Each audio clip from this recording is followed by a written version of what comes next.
आज या भारतीय जनता पार्टी पिसोली विभागाच्या जनसंपर्क कार्यालयाच्या प्रसंगी मंचावर उपस्थित असलेले आम्हा सर्वच डोंबिवलीकरांचा स्वाभिमान अभिमान असे डोंबिवलीकर आमदार भारतीय जनता पार्टीचे प्रदेशाध्यक्ष रवींद्र चव्हाण, त्यानंतर आमचे सगळ्यांचे ज्येष्ठ मार्गदर्शक, आमचे भारतीय जनता पार्टीचे पितामह म्हणून आम्ही त्यांना संबोधतो असे माजी मंत्री जगन्नाथजी पाटील साहेब, त्यानंतर या विभागाचे कोकण पदवीधर मतदारसंघाचे आमदार सन्माननीय निरंजनजी डावखरे, त्यानंतर कल्याण पूर्वेच्या धाराडीचे आमदार सुलभाताई गणपतशेठ गायकवाड, माजी आमदार नरेंद्र पवार साहेब, जिल्हाध्यक्ष नंदूजी परब, माजी जिल्हाध्यक्ष नानाजी सूर्यवंशी व कृषी उत्पन्न बाजार समितीचे उपसभापती माझे सहकारी जालिंदरजी पाटील, उपस्थित नगरसेवक रमाकांतजी पाटील, गणेशजी भाने, त्यानंतर महिला जिल्हाध्यक्षा रेखाताई चौधरी.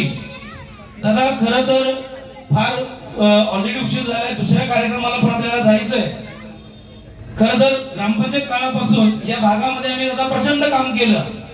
तळागाळातल्या लोकांची आम्ही कामं केली, लोकांनी सुद्धा आम्हाला खूप चांगली इथे साथ दिली. त्यानंतर महानगरपालिकेच्या काळामध्ये सुद्धा लोकांनी खूप चांगली आम्हाला संधी या भागातून दिली आणि या पूर्ण पंचक्रोशीतून खूप चांगलं मताधिक्य या इथल्या मतदारसंघात आम्हाला मिळालं आणि खूप चांगल्या पद्धतीने विजय झाला. या भागामध्ये भारतीय जनता पार्टीची असलेली जी लोकांच्या मनातली जी गाठ आहे ती खरोखर खूप भक्कम अशी आहे. परंतु या भागामध्ये लोकांशी संवाद साधावा असं माझं एक जनसंपर्क कार्यालय भारतीय जनता पार्टीचा नव्हता. माझं जे कार्यालय आहे ते मलंग रोड त्या परिसरात आहे. या भागात पण संपर्कासाठी काहीतरी असावं म्हणून